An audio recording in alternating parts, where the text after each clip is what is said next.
Now, don't you see that many has been killed in the name of God? Many has been brutally wiped out because God is on my side. People,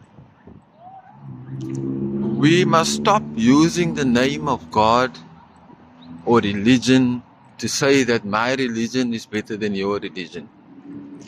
It's because of that egotistical thinking that the division will remain between us as humans. You see, the world is in conflict with one another. We are in conflict with one another, within ourselves as well. And we have to overcome this conflict, because if we don't, we will get and be consumed and be to our own demise, our own destruction will take place because we couldn't deal with the war within ourselves. I'm saying these statements because I see it within myself.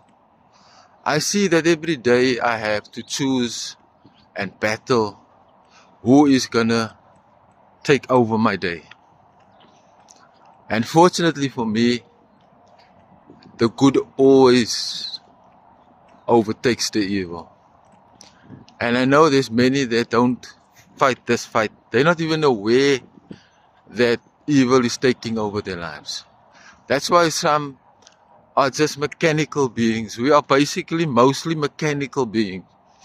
We go through life unaware beings, fast asleep, not knowing that we are being controlled by our habits, by our conditioned mind. And for us to wake up from this sleep state that we find ourselves, we must use awareness. Because awareness brings us to our true state of consciousness, which is the present of now. You see, you can only be awake now. Not in the future, not in the past, but now. So what I'm saying by this, I know I'm rambling, but what I'm saying is that life is a waking up process. If we don't wake up, we will remain asleep, never knowing that we've actually experienced life while we were here. And I think that is the greatest tragedy of man, is that man was born, but he was born asleep and he died asleep. Thank you.